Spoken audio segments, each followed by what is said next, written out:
5ನೇ ತಾಲೂಕಾ ಸಾಹಿತ್ಯ ಸಮ್ಮೇಳನ. ಗಡಿನಾಡ ಪ್ರದೇಶಗಳಲ್ಲಿರುವ ಕನ್ನಡ ಶಾಲೆಗಳನ್ನು ಅಭಿವೃದ್ಧಿಪಡಿಸಬೇಕು.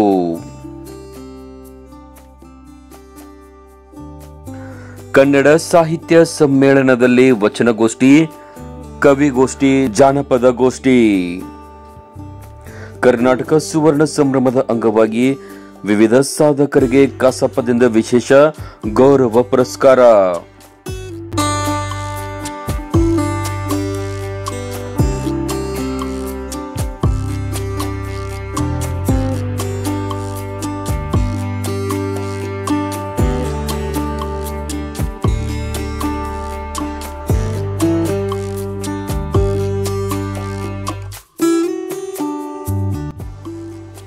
ಕನ್ನಡ ಭಾಷೆ ಉಳಿಸಿ ಬೆಳೆಸಲು ಸರ್ಕಾರವು ಎಲ್ಲ ಇಲಾಖೆಗಳಲ್ಲಿ ಕನ್ನಡ ಬಳಕೆ ಕಡ್ಡಾಯಗೊಳಿಸಿ ಆದೇಶಿಸಬೇಕು. ಇತ್ತೀಚಿನ ದಿನಗಳಲ್ಲಿ ನ್ಯಾಯಾಲಯಗಳ ನ್ಯಾಯಾಧೀಶರು ಕನ್ನಡದಲ್ಲೇ ತೀರ್ಪುಗಳನ್ನು ಕೊಡುತ್ತಿರುವುದು ಕನ್ನಡಿಗರು ಹೆಮ್ಮೆ ಪಡುವಂತಹ ಸಂಗತಿಯಾಗಿದೆ ಎಂದು ಮುದ್ದೇಬಿಹಾಳ್ ತಾಲೂಕಾ 5ನೇ ಕನ್ನಡ ಸಾಹಿತ್ಯ ಸಮ್ಮೇಳನದ ಸರ್ವಾಧ್ಯಕ್ಷರಾದ ಅಶೋಕ್ ಮನಿ ಹೇಳಿದರು. ಇಲ್ಲಿನ ಮಲಿಕ್ ಸಾಬ್ ನವಾಬ್ ಅಮರ್ಗೋಳ್ ಮಂಟಪದ ಮಾತು ಶ್ರೀ ಗಂಗಮ್ಮ ವೀರಪ್ಪ ಚಿನಿವಾರ್ ಪ್ರಧಾನ ವೇದಿಕೆಯಲ್ಲಿ ಶನಿವಾರ ನಡೆದ ಮುದ್ದೇಬಿಹಾಳ್ ತಾಲೂಕಾ 5ನೇ ಕನ್ನಡ ಸಾಹಿತ್ಯ ಸಮ್ಮೇಳನದ ಸರ್ವಾಧ್ಯಕ್ಷತೆಯನ್ನು ವಹಿಸಿ ಅವರು ಮಾತನಾಡಿದರು. ಗಡಿನಾಡ ಪ್ರದೇಶಗಳಲ್ಲಿರುವ ಕನ್ನಡ ಶಾಲೆಗಳನ್ನು ಹೆಚ್ಚು ಅಭಿವೃದ್ಧಿಗೊಳಿಸಬೇಕು. ಗ್ರಾಮೀಣ ಪ್ರದೇಶದ ಕನ್ನಡ ಶಾಲೆಗಳನ್ನು ಸುಸಜ್ಜಿತಗೊಳಿಸಿ ಉತ್ತಮ ಶಿಕ್ಷಕರನ್ನು ನೇಮಿಸಬೇಕು. ಪ್ರತಿಯೊಂದು ಪ್ರಾಥಮಿಕ ಪ್ರೌಢಶಾಲೆಗಳಲ್ಲಿ ವಾಚನಾಲಯ ಸ್ಥಾಪಿಸಿ ಕನ್ನಡ ಸಾಹಿತಿಗಳ ಪುಸ್ತಕಗಳನ್ನು ಓದುವ ಜ್ಞಾನವನ್ನು ಬಳಸಿಕೊಳ್ಳುವ ಅಭಿರುಚಿ ಮೂಡಿಸಲು ಕ್ರಮ ಕೈಗೊಳ್ಳಬೇಕು. ಸಾಹಿತಿಗಳು, ಲೇಖಕರು ಪ್ರಕಟಿಸಿದ ಪುಸ್ತಕಗಳನ್ನು 50% ಕೊಂಡುಕೊಳ್ಳುವಂತೆ ಪುಸ್ತಕ ಪ್ರಾಧಿಕಾರ, ಗ್ರಂಥಾಲಯ ಇಲಾಖೆ, ಶಾಲೆ ಕಾಲೇಜುಗಳಿಗೆ ಸೂಚಿಸಬೇಕು.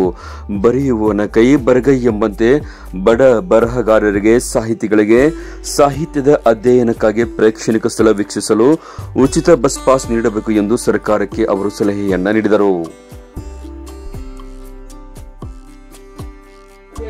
ಸೇವೆ ಸಲ್ಲಿಸಿದೆ. ಬಸವ ಕೂಡ ನನಗೆ ಅನ್ನವನ್ನು ನೀಡಿದರೆ ಮುದ್ದೇಬಿಹಾಳ್ ಪಟ್ಟಣ ನನ್ನನ್ನು ಸಾಹಿತ್ಯಿಕವಾಗಿ ಬೆಳೆಸಿದೆ. ನಮ್ಮಲ್ಲಿ ಸುದ್ದಿ ವಾಹಿನಿಗಳು ಕೂಡ ಪ್ರಮುಖ ಪಾತ್ರ ವಹಿಸಿವೆ. ಇವುಗಳಲ್ಲಿ ಅನಿಲ್ ಕುಮಾರ್ ತೇಲಂಗಿಯವರ ನಯನ ಭಾರ್ಗವ ನಾಳೆ ಆತ್ಮಹತ್ಯೆ ಮಾಡಿಕೊಳ್ಳುವ ದುರಂತ ಸ್ಥಿತಿಗೆ ರೈತ ಎಂದು ಬಂದು ತಪ್ಪಿದ್ದಾನೆ. ಇಂಥ ನೀರಾಗಬಾರದು, ಅದು ನಿತ್ಯ ಪ್ರವಹಿಸುವ ಗಂಗೆಯಂತೆ ಇರಬೇಕು. ನಮ್ಮ ಕನ್ನಡ ಭಾಷೆ ಅತ್ಯಂತ ಪುರಾತನ ಭಾಷೆ. ಕನ್ನಡ ಭಾಷೆಗೆ 8 ಜ್ಞಾನಪೀಠ ಪ್ರಶಸ್ತಿಗಳು ದೊರೆತಿರುವ ಸಾಹಿತ್ಯ. ಪಂಪ, ಪಣ್ಣ, ರಣ್ಣ, ಜನ್ನ ಹಾಗೂ ನಮ್ಮ ವಿಜಯಪುರದವರೇ ಆದ ನಾಗಚಂದ್ರರಂತಹ ಮಹಾ ಜೈನ ಕವಿಗಳು ತಮ್ಮ ಅಮೂಲ್ಯವಾದ ಗ್ರಂಥಗಳನ್ನು ರಚಿಸಿ ಕನ್ನಡ ಸಾಹಿತ್ಯಕ್ಕೆ ಬಹು ಕೊಡುಗೆಯನ್ನು ನೀಡಿದ್ದಾರೆ.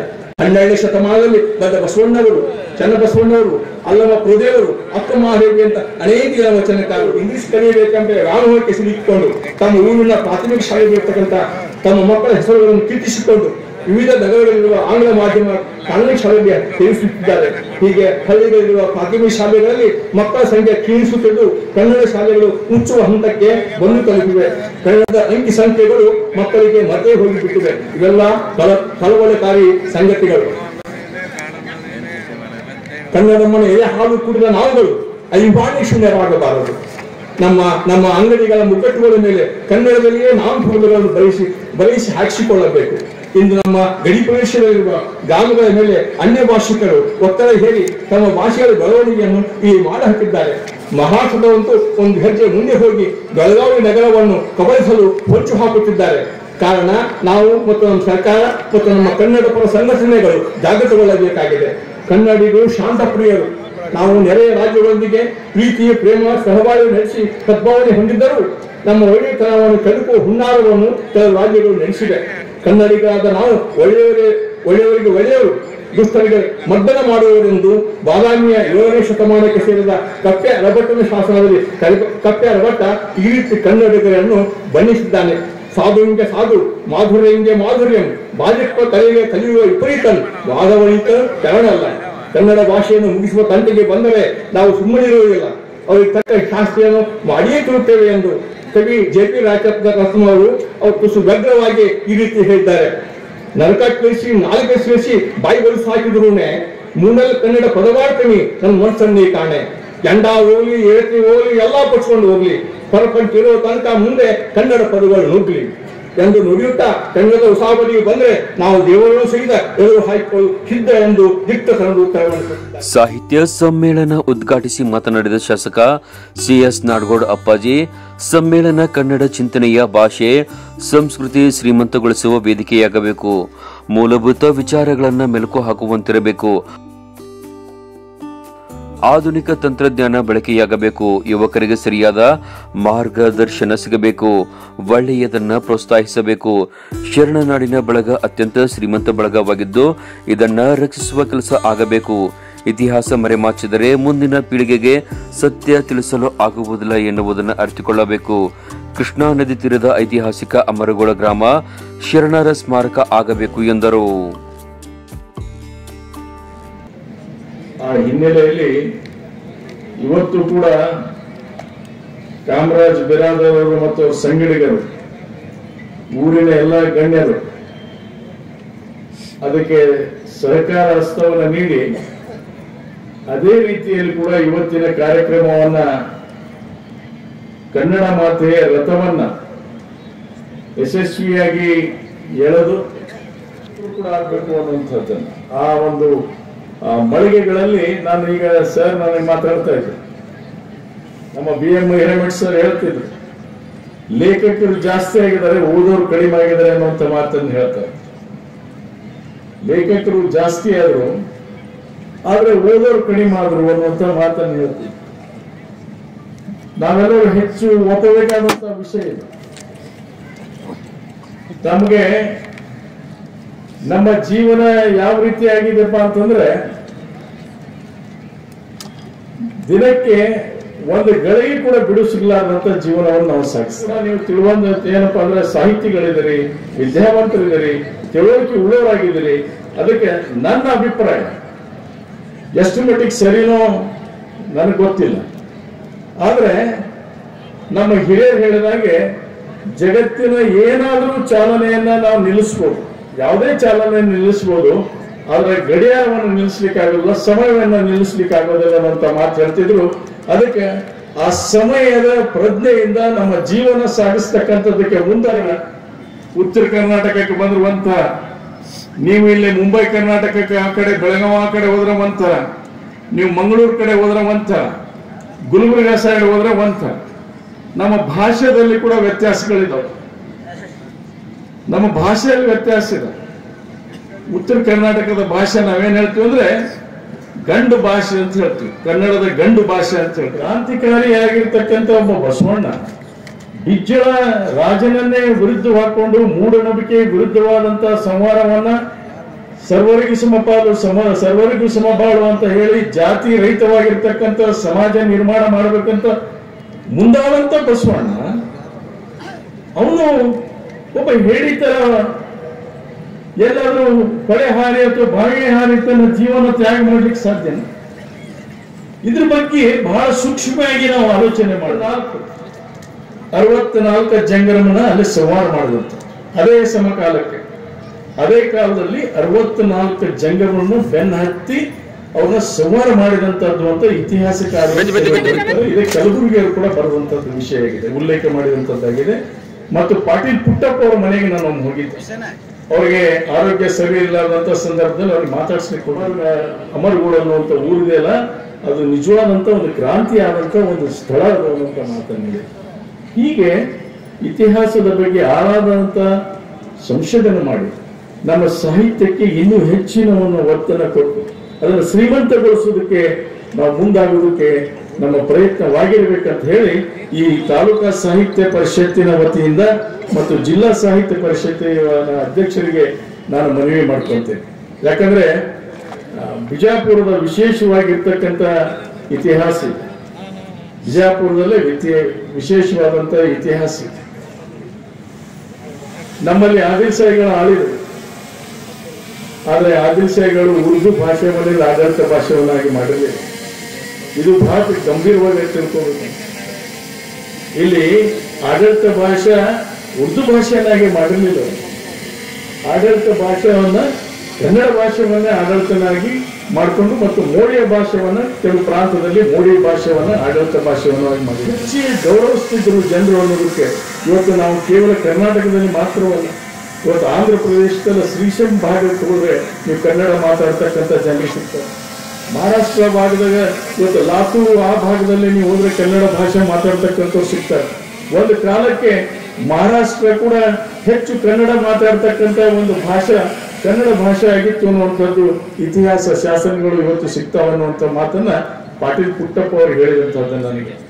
ಇವು ಎಲ್ಲ ಟ್ರ್ಯಾಕ್ಟರ್ಗಳಾಗಿ ಹಾಕ್ತಾರೆ ಸಾಹಿತ್ಯ. ಏನ್ ಸಾಹಿತ್ಯ ರೀ ಸಾಹಿತ್ಯ. ಅಲ್ಲಿ ಮಗ್ಳು ಹೆಣ್ಮಕ್ಳು ಹೋಗ್ತಿದ್ರೆ ಹೆಣ್ಮಕ್ಳು ನಾಚ್ಕೊಳ್ಳೋ ದೂರ ಉಳಿತು, ಗಣಮಕ್ಕಳ ನಾಚ್ಕೊಳ್ಳೋ ಪ್ರಸಂಗ ಬಂದ್ಬಿಟ್ಟಿದೆ ಆ ಸಾಹಿತ್ಯಗಳಿಗೆ. ಅಂತ ಸಾಹಿತ್ಯಗಳನ್ನ ಅದರ ಪೊಲೀಸರು ಇಲಾಖೆಯ ಪೊಲೀಸರ ಕಾಣಿಸ್ತೈತೆ ನನಗೆ. ಇವೆಲ್ಲ ಬಿ ರೇಟೆಡ್ ಅಂತ ಹೇಳ್ತೀವಿ. ಇವಕ್ಕೆಲ್ಲ ದಯವಿಟ್ಟು ಈ ಬಿ ರೇಟೆಡ್ ಹಾಡುಗಳನ್ನ ಮತ್ತೊಂದು ಯಾರಾದರೂ ಮೈಕಿನಲ್ಲಿ ಮತ್ತೊಂದರಲ್ಲಿ ಹಾಕಿ ಅದಕ್ಕೆ ಕಡಿವಾಣ ಹಾಕ್ತಕ್ಕಂಥ ಕೆಲಸ ಇವತ್ತು ಪೊಲೀಸ್ ಇಲಾಖೆಯಿಂದ ಆಗ್ಬೇಕು ಅನ್ನುವಂಥದ್ದು ನಾವು ಮನವಿ ಮಾಡ್ಕೊಳ್ತೀವಿ. ಇಲ್ಲ ಅಂದ್ರೆ ನಮ್ಮ ಸಂಸ್ಕಾರ ನಮ್ಮ ಸಂಸ್ಕೃತಿಯನ್ನು ಹಾಳು ಮಾಡ್ತೀವಿ ಅನ್ನುವಂಥದ್ದು. ಪ್ರಥಮ ತಾಲೂಕು ಕನ್ನಡ ಸಾಹಿತ್ಯ ಸಮ್ಮೇಳನದ ಸರ್ವಾಧ್ಯಕ್ಷರಾಗಿದ್ದ professor BM Hiremath, BO BS Savalagi, RS Patil Kuchbal, Prabhugouda Desai, Naltad Kasapa ವಲಯ ಘಟಕದ ಅಧ್ಯಕ್ಷ ಡಾಕ್ಟರ್ ದತ್ತಾತ್ರೇಯ ಮಳಕೇಡ್, ಕಸಪ ಜಿಲ್ಲಾಧ್ಯಕ್ಷ ಹಸೀಂ ಪೀರ್ ವಾಲಿಕಾರ್, ಕಸಪ ತಾಲೂಕಾ ಅಧ್ಯಕ್ಷ ಕಾಮರಾಜ್ ಬರಾದರ್ ಕನ್ನಡ ಸಾಹಿತ್ಯ ಸಂಘಟನೆಯ ಕುರಿತು ಮಾತನಾಡಿದರು. ಸಾನ್ನಿಧ್ಯವನ್ನು ವಹಿಸಿದ್ದ ಡಾಕ್ಟರ್ ಶ್ರೀ ಗುರು ಚನ್ನವೀರ ಶಿವಾಚಾರ್ಯರು ಆಶೀರ್ವಚನವನ್ನು ನೀಡಿದರು. ಎಲಿಜಾಬೆತ್ ರಾಣಿಯನ್ನ ತಂದು ವರ್ಣನೆ ಮಾಡೋದಕ್ಕಿಂತ ನಮ್ಮ ಹಡೆಯ ತಾಯಿಯನ್ನು ನಾವು ವರ್ಣನೆ ಮಾಡೋಣ.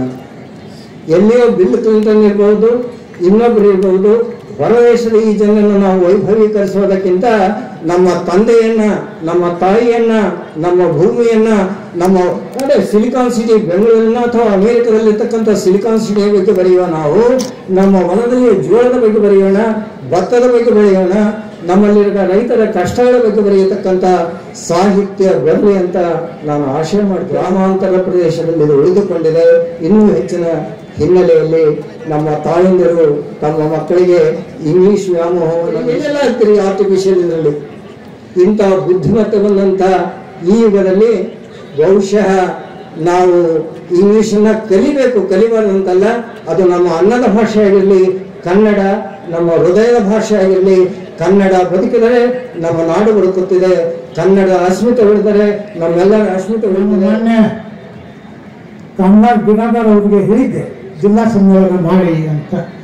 ಸರ್ ನಾನು ಮೊದಲೇ ಸಲ ಆಗಿದ್ದೇನೆ, ಈ ಬಾರಿ ತಾಲೂಕಾ ಸಮ್ಮೇಳನ ಮಾಡ್ತೇನೆ, ಮುಂದಿನ ಬಾರಿ ನಾನು ಜಿಲ್ಲಾ ಸಮ್ಮೇಳನ ಮಾಡ್ತೇನೆ ಅಂದಾಗ ನಾವು ಒಪ್ಪಿಕೊಂಡಿದ್ದೇವೆ.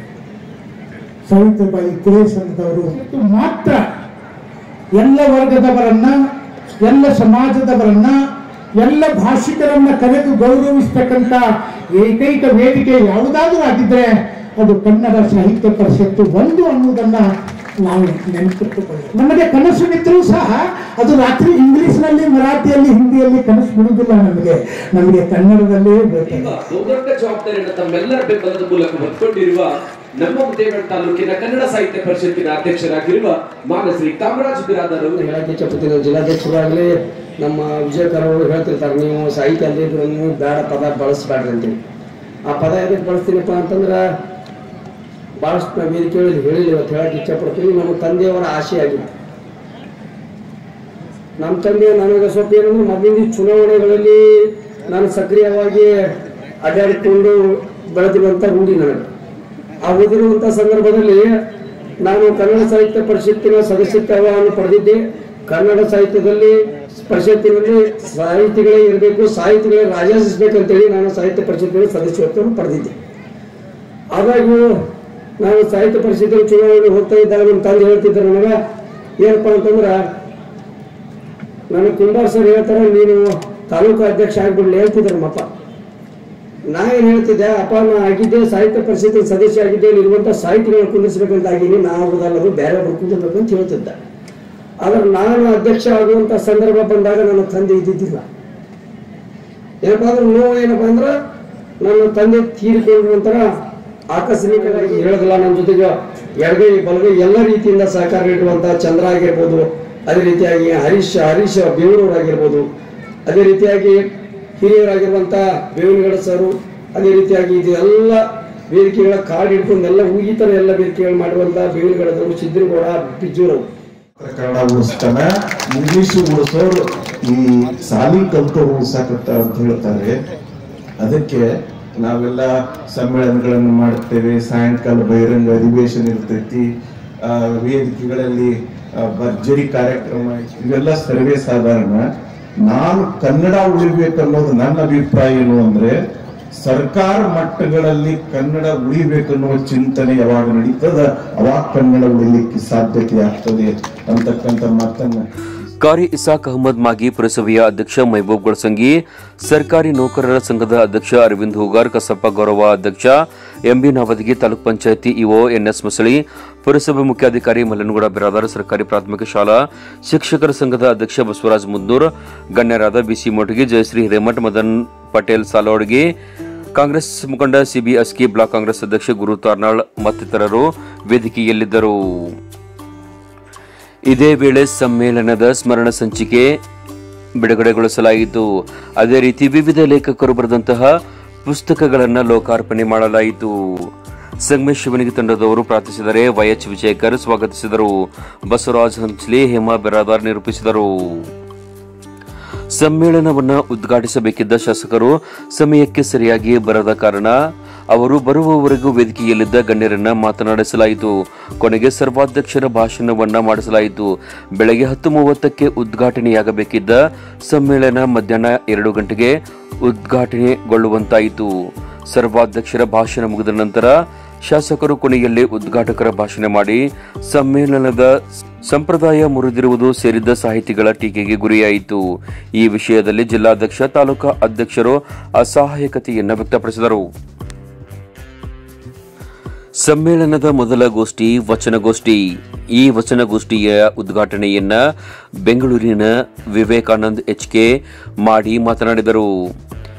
ವಿಶೇಷ ಉಪನ್ಯಾಸವನ್ನ ಶ್ರೀಮತಿ ಶಿಲ್ಪಾ ಬಸ್ಮೆ ಹಾಗೂ ಮಾಧವ ಗುಡಿ ನೀಡಿದರು. ಅಧ್ಯಕ್ಷತೆಯನ್ನ ಬಾಪುಗೌಡ ಪಾಟೀಲ್ ವಹಿಸಿದ್ದರು. ಈ ವೇಳೆ ವಿವಿಧ ಲೇಖಕರ ಪುಸ್ತಕಗಳನ್ನು ಲೋಕಾರ್ಪಣೆಗೊಳಿಸಲಾಯಿತು. ಪ್ರಸಾದ ಕೆಡಿಸಬಾರದನ್ನುವಂಥದ್ದು, ಕಾಯಕ ನಾವು ಯಾವಾಗಲೂ ಕಾಯಕದಲ್ಲಿ ತೊಡಗಿರ್ಬೇಕನ್ನುವಂಥದ್ದು, ಇನ್ನು ದಾಸೋಹ ಇದರಲ್ಲಿ ಬಹಳ ಮುಖ್ಯ. ಹೋಗ್ತದೆ ಕರ್ಕೊಂಡು ಹೋಗುವುದಾದ್ರೆ ಆ ಅನುಭವ ಅದು ಅನುಭವ ಆಗ್ತದೆ. ಆ ಅನುಭವ ನಮ್ಮನ್ನು ಬೆಳಕಿನ ಕಡೆ ಕರೆದೊಯ್ತದೆ. ಅಂಥ ಅನುಭವವನ್ನ ಶರಣರು ಶಿವಾನುಭವ ಅಂತ ಕರೆದ್ರು. ವಿಶೇಷವಾಗಿ ಬಸವಾದಿ ಶರಣರು ಆ ಶಿವಾನುಭವವನ್ನ ತಮ್ಮ ಅಂತರಂಗದ ಅರಿವಿನ ಬೆಳಕಿನ ಮೂಲಕವಾಗಿ ನಮಗೆಲ್ಲ ಬೋಧಿಸಿ. ಎರಡನೇ ಗೋಷ್ಠಿ ಕವಿಗೋಷ್ಠಿ. ಈ ಕವಿಗೋಷ್ಠಿಯಲ್ಲಿ ಆಯ್ದ ಒಟ್ಟು 40 ಕವಿಗಳು ಕವನ ವಾಚನವನ್ನ ಮಾಡಿದರು. ಕವಿಗೋಷ್ಠಿಯನ್ನ ಶಿವಪುತ್ರಪ್ಪ ಅಜ್ಮನಿ ಉದ್ಘಾಟಿಸಿದರು. ಅಧ್ಯಕ್ಷತೆಯನ್ನು ವಹಿಸಿದ್ದ ಹಿರಿಯ ಸಾಹಿತಿ ರುದ್ರೇಶ್ ಕಿತ್ತೂರ್ ಅಧ್ಯಕ್ಷೀಯ ನುಡಿಗಳನ್ನು ಆಡಿದರು.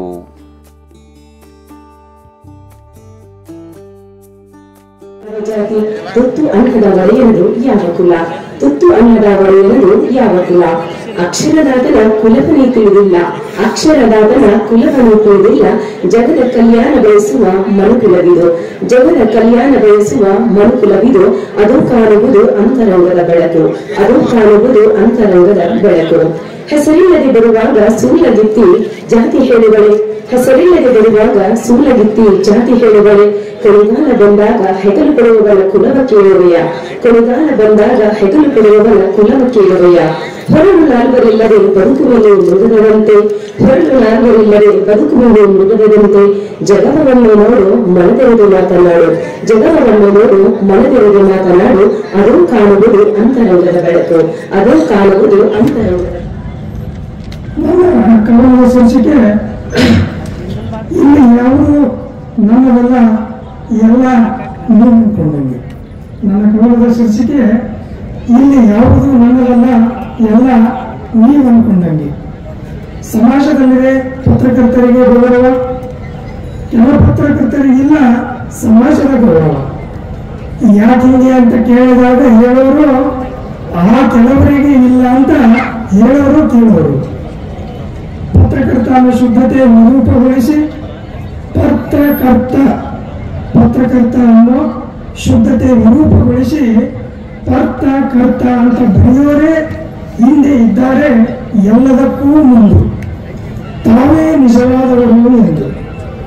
ಹೆಚ್ಚಾಗಿದೆ ಹರಕು ಸಾಹಿತ್ಯ, ಮುರುಕು ಭಾಷೆ, ಜೋರು ಮಾತು ಇತ್ಯಾದಿ ಇತ್ಯಾದಿ ವಾಮಾಸ್ತ್ರಗಳ ಬಳಕೆ. ಇದರಿಂದಾಗಿದೆ ಸರ್ಕಾರವನ್ನೇ ಅಲ್ಲಾಡಿಸಬಲ್ಲ ಪೆನ್ನಿನ ಶಕ್ತಿಗೆ ನಿಶಕ್ತಿ. ನಾನು ಶ್ರೇಷ್ಠ, ನೀನು ಶ್ರೇಷ್ಠ, ಅವನು ಶ್ರೇಷ್ಠ ಅನ್ನೋ ಪದರು ಮರೆಮಾಚುತ್ತಿದೆ ಶ್ರೇಷ್ಠ ಪದದ ನೈಜ ಅರ್ಥ. ಅದುವೇ ಕಾರಣವಾಗುತ್ತಿದೆ ಅವನತಿಗೆ ಗೂಢಾರ್ಥ. ಲಂಕೇಶರಾಗಬೇಕು, ಬೆಳಗೆರೆಯಾಗಬೇಕು, ಶಿವರೂರಾಗಬೇಕು ನಿಜ. ಆದರೆ ಪತ್ರಕರ್ತರು ಭಿಕ್ಷೇಸರರಾಗಿ ಆಗಬಾರದು ಸಮಾಜಕ್ಕೆ ಸಜ. ಸಾಹಿತಿಯಲ್ಲಿ ಪತ್ರಕರ್ತನು, ಪತ್ರಕರ್ತನಲ್ಲಿ ಸಾಹಿತ್ಯವು ಕೇಳಿದಾಗ ಕಾಣುವುದು ಒಂದೇ ಸ್ವಯಂ ಆತ್ಮಗತಿ. ನಾನು ಸಾಹಿತಿ ಎಂದೇ ಚಿಂತಿ. ಅವನ ಬಗ್ಗೆ ದೂಷಿಸುತ್ತಾ ಸೊರಗುತ್ತಿದ್ದೇನೆ ಬೆಳೆಯುವ ಹಂಬಲವಿಲ್ಲದೆ. ಅವನ ಬಗ್ಗೆ ದೂಷಿಸುತ್ತಾ ಸೊರಗುತ್ತಿದ್ದೇನೆ ಬೆಳೆಯುವ ಹಂಬಲವಿಲ್ಲದೆ. ದೂಷಣೆಗೊಳಗಾಗುವ ಮಾತ್ರ ಬೆಳೆಯುತ್ತಿದ್ದಾನೆ ಎತ್ತರೆತ್ತರ ಯಾರ ಹಂಗಿಲ್ಲದೆ. ಪತ್ರಕರ್ತರುಗಳು ತೊಲಗಬೇಕು ಚೂಟುವ, ತೊಟ್ಟಿಲು ತುರುಗುವ, ಎತ್ತಿ ಕಟ್ಟುವ ಮನೋಭಾವ. ಇದೇ ನನ್ನ ಆಶಾಭಾವ. ಇಲ್ಲಿ ಯಾವುದೂ ನನ್ನದಲ್ಲ, ಇಲ್ಲಿ ಯಾವುದೂ ನನ್ನದಲ್ಲ, ಎಲ್ಲವೂ ನೀವು ಅಂದ್ಕೊಂಡಂಗೆ, ನೀವು ಅಂದುಕೊಂಡಂಗೆ. ಧನ್ಯವಾದ. ನನ್ನ ಕವನದ ಶೀರ್ಷಿಕೆ ಆಕಾಶ ಭೂಮಿ ಮಿಲನ. ಬಂಜರು ಭೂಮಿ ಬಾ ಯಾರಿದೆ ಇನಿಯ, ನಿನ್ನ ಪ್ರೀತಿಯ ಸಿಂಚನಕ್ಕಾಗಿ ನಿನ್ನೊಡಲ ಪ್ರೀತಿಗೆ.